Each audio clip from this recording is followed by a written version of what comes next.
Man, it's been a while since Spellslingers gotten some new content. It'd be great to get like some new Spellslingers or some new cards or something.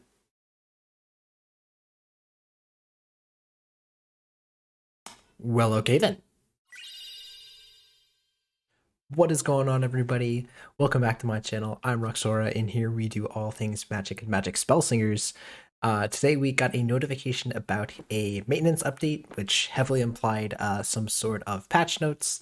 But it's actually not a balance update. It's actually just a content update, adding 2 brand new Spellslingers into the game, which is very, very exciting. But before we get into all of that, if you can help me out, leave a like, comment, subscribe. It would greatly help me out. And let me know what you guys think about these new planeswalkers. So yeah, let's get right into it. So we've got Davriel, a black planeswalker, someone that actually like kind of hypothesized what Davriel would be like. I think we have a list of like some potential walkers that would likely be added to the game, and so someone was kind of experimenting a concept of Davriel where you pay life. And they weren't too far off, actually. Right? I think someone hypothesized like a Knight's Whisper kind of card where you draw two cards and pay 2 life. So that's exactly what we've got here. But first, let's take a look at the actual Planeswalker. So black Planeswalker, but there is a special deck building restriction, starting with 26 health, which is a decent health total, especially considering the fact that they're going to be paying life. And the first ability, Shadow Siphon, says spells in your hand that include a color other than black. So it could be a blue spell, it could be a blue-black spell, etc. Right? Just any card that is not just black. Costs 1 less and has Pain Cast 2. This is, of course, the mechanic where you lose 2 life as you cast the spell. And then we have this Demonic Contract, which lets us run a single copy, just one of up to 10 spells of any other color. Just of other colors.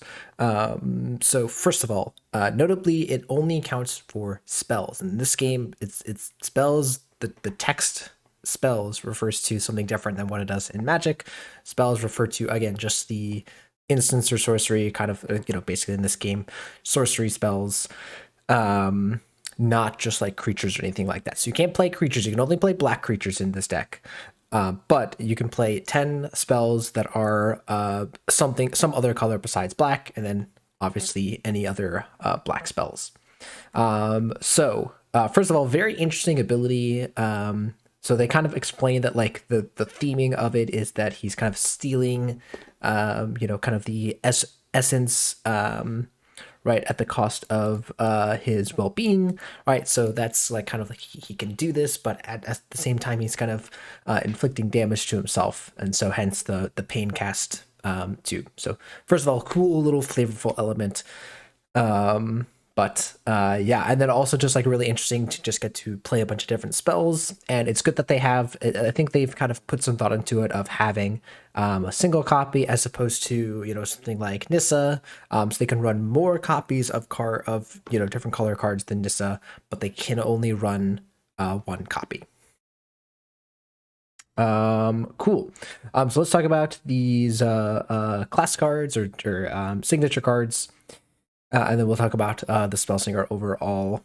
So first of all, Paincast Demon seems really strong here. Just a 3-mana 3/3 trample, but it costs 2 less if you've dealt damage to yourself. So all you gotta do is play any other of your Shadow Siphon spells, or just play cards that can deal damage to yourself. Right. So Knight's Whisper applies to that as well, and you have a 1-mana 3/3 with trample. So very, very strong.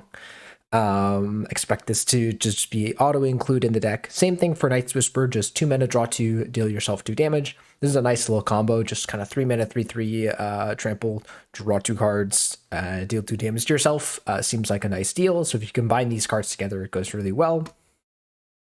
And then we have Davriel Scourge.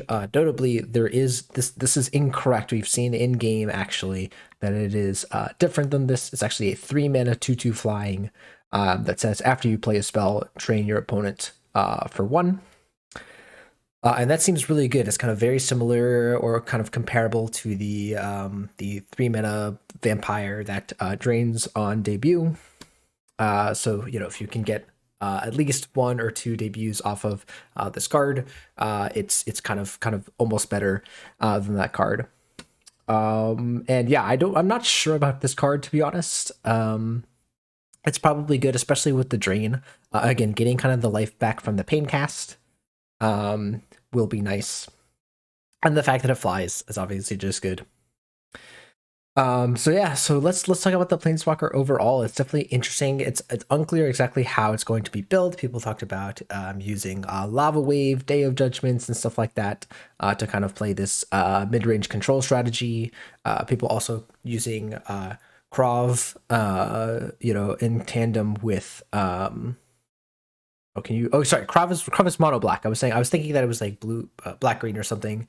No, Krav is mono black, and so you can use it in combination with the Mana Flare, whatever. The ritual in red. So you spend 1 mana, you get 3 mana. So you can play Krav as early as turn 2, turn 1 if you have the Fragile Mana Gem. So that's a little bit more of like a win more kind of thing. Although again, those cards do just seem good in Davriel in general. So there's a variety of different ways that Davriel can be built. What I think is really good is that it's not just like an aggro planeswalker. It's not just a control planeswalker. It's not like doing the one thing. It has its theme, but its theme allows it to be flexible in how it's built. And I like that a lot. I like seeing that. This as in regards to the power level, at least, we don't know. My guess is, again, it's going to be pretty standard, where it's going to have a good mid-range game plan, maybe a good control game plan or matchup. But if you play against an aggro deck, your spells have pain cast. It's going to be very difficult for you to stabilize unless you do something unique. I'm not sure. Again, that's just my speculation, but it will still, again, be played. It will my guess is Davriel. I think Davriel is better than Garruk. Again, I could be wrong, or at least that's my preference. I hope that that's the case, because I think I'm going to enjoy playing Davriel more than the other Planeswalker that we got here in Garruk, which is a black-green walker. So we have 2 black horses. We actually have gotten like besides Yangling, right? We had Sorin, Davriel, and Garruk. So we've had a slew of black planeswalkers, which is kind of interesting. But anyways, I'm not making any kind of commentary on that. Just noting it. But yeah, so Garruk starting out with 27 health. You'll notice that there's no other special deck building restriction. I checked in game just to make sure, but yeah, it is just the standard. Run any number of black, green, and colorless cards. No other restrictions. You can run a green-black land. That's about it. But we have this ability that you can activate on your turn. We have figured out that it does not cost any mana,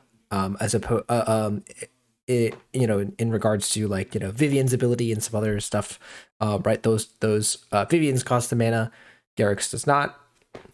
How they're gonna reconcile that, I don't know.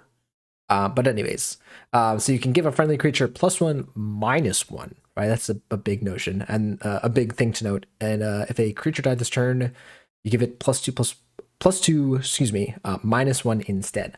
So an additional point of power if a creature died. Note that it doesn't care whether it's your creature or their creature, so it's any of them. So first, let's talk about this ability. So clearly, it kind of is seeming to be a little similar to Vraska in that you kind of want you're playing stuff that you are okay with dying, or you kind of are killing your opponent's creatures and then playing creatures afterwards and then buffing them up.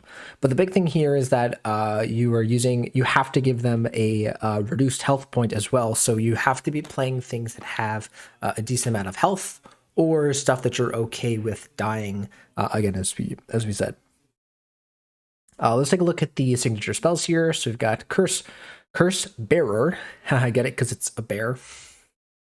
All right. And it's a 2 mana, 2/3 with Trample, which is pretty nice. And at the end of your turn, if a creature died, this gets +1/+1. So already, very effective 2-drop.